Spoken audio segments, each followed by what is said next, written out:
রাধে প্রিয় ভক্ত, এই হলো ভগবান শ্রীকৃষ্ণের প্রিয় গাভী।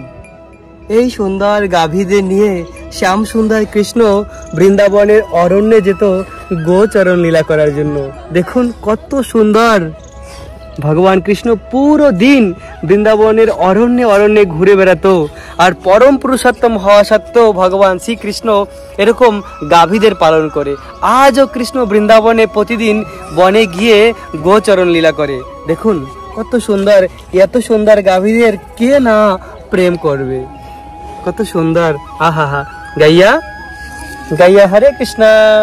আমাদের জীবনের এটি কামনা যে এই জীবনের শেষে যেন গোলক বৃন্দাবনে চলে যেতে পারি আর সেখানে গিয়ে এই গাভীদের পালন করতে পারি।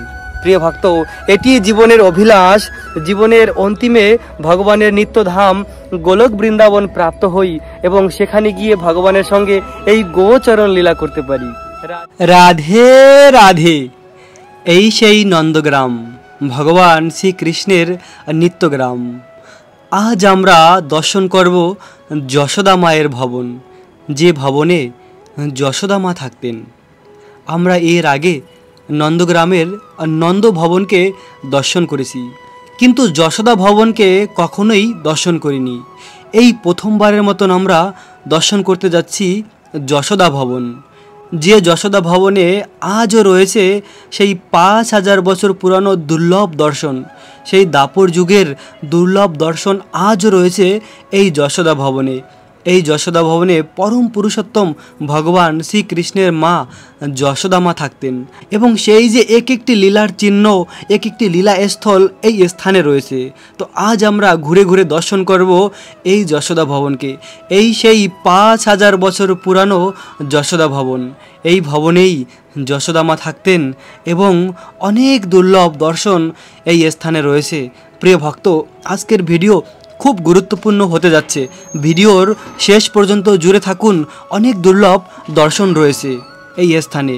তো আমরা প্রথমে মহাদেব শিব শঙ্করকে দর্শন করব।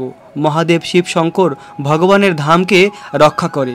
তো প্রথমে আমরা মহাদেবের দর্শন থেকে এই ভিডিও শুরু করব এবং পুরো এই যশোদা ভবনকে ঘুরে ঘুরে দর্শন করব। প্রিয় ভক্ত, এটি হলো মহাদেব শিব শঙ্করের মন্দির। প্রতিটি স্থানে মহাদেব রয়েছে যেখানে যেখানে ভগবানের লীলা রয়েছে, কেননা মহাদেব হলো ভগবানের এই লীলাভূমিকে সুরক্ষিত রাখে। তাই তো মহাদেব প্রতিটি স্থানে রয়েছে। মহাদেব হলো ভগবানের শুদ্ধ ভক্ত। প্রিয় ভক্ত, আজও সেই দাপর যুগের যশোদা মায়ের ভবন রয়েছে। দেখুন কত দুর্লভ স্থান এবং এখানে রয়েছে একটি মন্দির, আর মন্দিরের মধ্যে রয়েছে কৃষ্ণ বলরামের বিগ্রহ। সেই 5000 বছর পুরানো বিগ্রহ আজও রয়েছে এই মন্দিরে। এ হলো কৃষ্ণ বলরাম, পাশে রয়েছে নন্দ মহারাজ আর যশোদা মা, আর তার পাশে রয়েছে কৃষ্ণের সখারা। তো প্রাচীনকালের সভ্যতা হলো মাতাজি এবং প্রভুজিদের রুম এবং ভবন আলাদা আলাদা হবে। তো বৃন্দাবনের নন্দগ্রামও তেমনটিই ছিল। নন্দ মহারাজের ভবন ছিল আলাদা, যশোদা মায়ের ভবন ছিল আলাদা এবং তাদের স্নানের কুণ্ডও আলাদা ছিল। যেমন নন্দগ্রামে যশোদা কুণ্ড রয়েছে এবং নন্দকুণ্ড রয়েছে। প্রিয় ভক্ত, এখন এসে আমরা পৌঁছে গিয়েছি সেই দুর্লভ স্থানে, এই সেই 5000 বছর পুরানো যশোদা ভবন।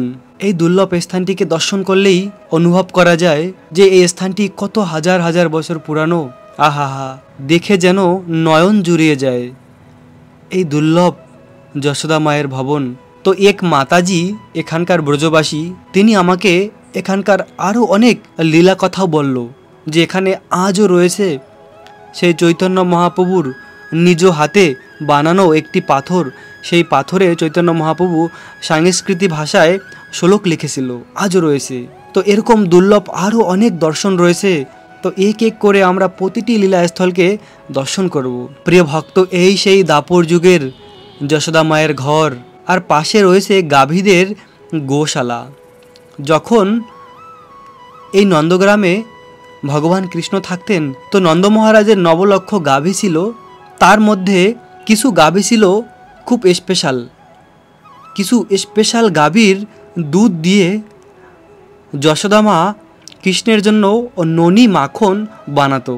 প্রিয় ভক্ত, আমরা আজ জানব যে সেই দুর্লভ গাভীটির কি নাম ছিল, যে গাভীর দুধ দিয়ে যশোদা মা কৃষ্ণের জন্য ননি মাখন বানাতো।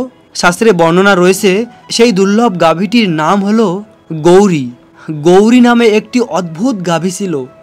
সেই গাভীকে সুগন্ধিত ঘাস খাওয়ানো হতো, আর সেই গাভীর দুধ এই জগতের সর্বশ্রেষ্ঠ দুধ। সেই দুধ দিয়ে মা যশোদা তার কানহা কৃষ্ণের জন্য ননি মাখন বানাতো, এবং সেই ননি মাখন বানিয়ে কৃষ্ণের জন্য স্বর্ণের বাটিতে রেখে দিত মা যশোদা। আর কানহা কৃষ্ণ গোচরণ লীলা থেকে এসে সেই ননি মাখন খেত। আজও রয়েছে সেই ঘর, যে ঘরে মা যশোদা কৃষ্ণের জন্য ননি মাখন বানাতো, সেই রান্নাঘর রয়েছে। এবং একটি স্থান রয়েছে যেখানে কৃষ্ণকে মা যশোদা বেঁধে রেখেছিল, এবং আরেকটি স্থান রয়েছে যেখান থেকে কৃষ্ণ ননি মাখন চুরি করে খেয়েছে। এই সব দুর্লভ দর্শন আমরা করব এক এক করে। প্রিয় ভক্ত, অতি দুর্লভ দর্শন হবে আজ আমাদের, যে দর্শন করে সেই দাপর যুগের লীলাকে অনুভব করতে পারবো। এখন যে স্থানে আমরা প্রবেশ করতে যাচ্ছি, এই স্থানে মা যশোদা কানহা কৃষ্ণের জন্য ননি মাখন বানিয়ে রেখে দিত, এবং কানহা কৃষ্ণ এই স্থান থেকে ননি মাখন চুরি করে খেত, এবং তার সখা এবং বাদরদের কৃষ্ণ সেই ননি মাখন খাওয়াতো। এই স্থানে মা যশোদা খুব সুন্দর ননি মাখন বানিয়ে রেখে দিত, আর কানহা কৃষ্ণ মধুর লীলা করত তার সখাদের সঙ্গে। তাই একবার মা যশোদা কৃষ্ণকে বেঁধে রেখেছিল যে কৃষ্ণ তুমি আর দুষ্টমি করবে। এভাবে মা যশোদার বাৎসল্য প্রেমের কাছে ভগবান কৃষ্ণ হার মেনে যায়। যদিও কৃষ্ণ হলো পরম পুরুষোত্তম, তাও কৃষ্ণ তার প্রিয় ব্রজবাসীদের কাছে নিজেকে একটি সাধারণ বালক রূপে প্রকাশ করে। মা যশোদা কখনো বুঝতেই পারতো না যে কৃষ্ণ হলো অনন্তকোটি ব্রহ্মাণ্ডের মালিক ভগবান। কেননা কৃষ্ণ সমস্ত ব্রজবাসীদের সামনে একটি যোগমায়ার আবরণ সৃষ্টি করত, তার মাধ্যমে ব্রজবাসীরা বুঝতে পারতো না, আর কৃষ্ণ বাৎসল্য প্রেমের রস আস্বাদন করতে পারত। প্রিয় ভক্ত, এখন আমরা যে স্থানে প্রবেশ করব, সেই স্থানে মা যশোদা কৃষ্ণকে 6 ঘন্টা পর্যন্ত বেঁধে রেখেছিল। একবার কৃষ্ণ অনেক বেশি দুষ্টামি করেছিল, তাই তো মা যশোদা ভাবলো কানহাকে একটু শিক্ষা দিতে হবে। তাই মা যশোদা কৃষ্ণকে বেঁধে রেখেছিল, যে ঘরের নাম হলো কালকটুরি।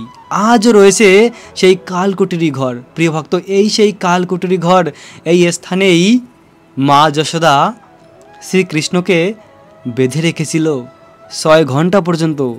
আজও সেই দুর্লভ ঘরটি রয়েছে। ভেবে দেখুন, যে ভগবানকে 33 কোটি ডেমিগড ব্রহ্মা শিব যার আরাধনা করে, সেই ভগবানকে মা যশোদা বেঁধে রেখেছিল। কেননা মা যশোদার প্রেমের কাছে কৃষ্ণ হার মেনে গিয়েছে। কৃষ্ণকে ভগবান কৃষ্ণ হলো ভক্ত বৎসল। প্রেমের দ্বারা কৃষ্ণকে জয় করা যায়, বিশুদ্ধ ভালোবাসার মাধ্যমে কৃষ্ণকে বশীভূত করা যায়, তাকে জয় করা যায়।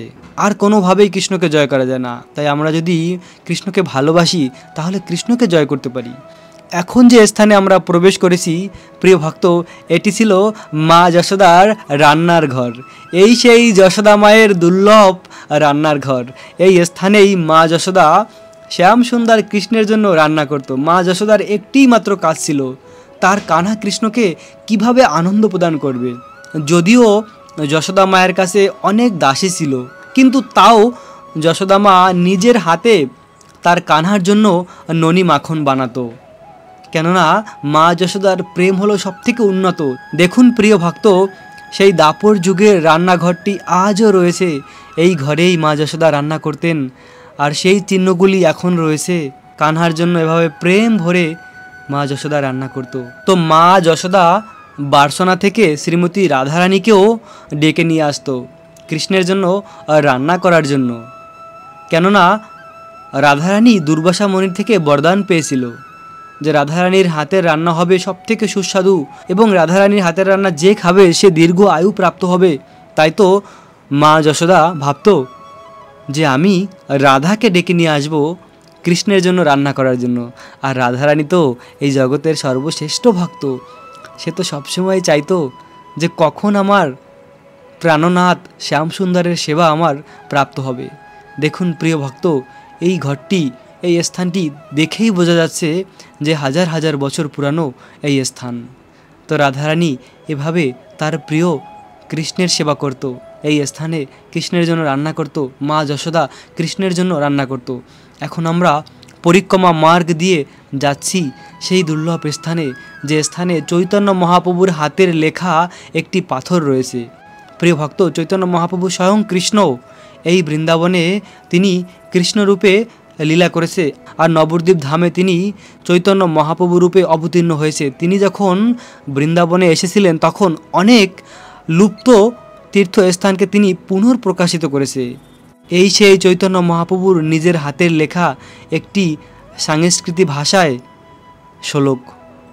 এটি হলো স্বয়ং চৈতন্য মহাপ্রভু লিখেছে। কেননা এখানকার ব্রজবাসীদের পরম্পরায় সবাই জানে।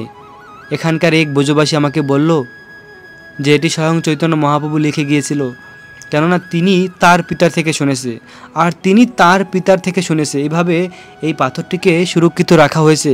আর চৈতন্য মহাপ্রভু যিনি ছিলেন স্বয়ং কৃষ্ণ, তিনি এই ব্রজধামে এসে অনেক লুপ্ত হয়ে যাওয়া তীর্থকে পুনর্প্রকাশিত করেছে। যেমন রাধাকুণ্ড, শ্যামকুণ্ড, কেউ জানতো না রাধাকুণ্ড শ্যামকুণ্ডকে। ব্রজবাসীরা রাধাকুণ্ড আর শ্যামকুণ্ডকে কারি ক্ষেত আর গৌরী ক্ষেত নামে জানতো। যে রাধাকুণ্ডকে জানতো গৌরী ক্ষেত নামে, আর শ্যামকুণ্ডকে জানতো কালী ক্ষেত নামে। তখন চৈতন্য মহাপ্রভু এসে সবাইকে বলল যে এটি হলো রাধাকুণ্ড আর এটি শ্যামকুণ্ড। আর তারপরে সবাই জানতে পেরেছে রাধাকুণ্ড আর শ্যামকুণ্ডের মহিমা চৈতন্য মহাপ্রভু এসে প্রকাশ করেছে। প্রিয় ভক্ত, এখন আমরা এই দুর্লভ যশোদা ভবনকে একবার পরিক্রমা করব। জয় যশোদা নন্দন, যশোদা নন্দন। যশোদানন্দন শ্রীকৃষ্ণ যে বাড়িতে এরকম মধুর মধুর লীলা করেছে, যে স্থানের প্রতিটি বস্তু চিন্ময় চিন্তামণি, সেই স্থানকে আমরা পরিক্রমা করছি।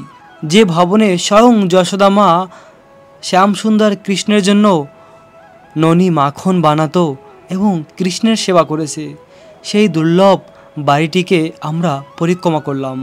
প্রিয় ভক্ত, আজকের এই ভিডিওটি ছিল সম্পূর্ণ নতুন ভিডিও। এর আগে কখনো আমরা এই যশোদা ভবনের দর্শন করিনি। এই দুর্লভ স্থানকে দর্শন করে আমাদের জীবন ধন্য হলো। দেখা হবে আগামী ভিডিওতে। রাখবেন নিজেদের অনেক যত্ন, থাকবেন কৃষ্ণ ভাবনাময়। রাধে রাধে।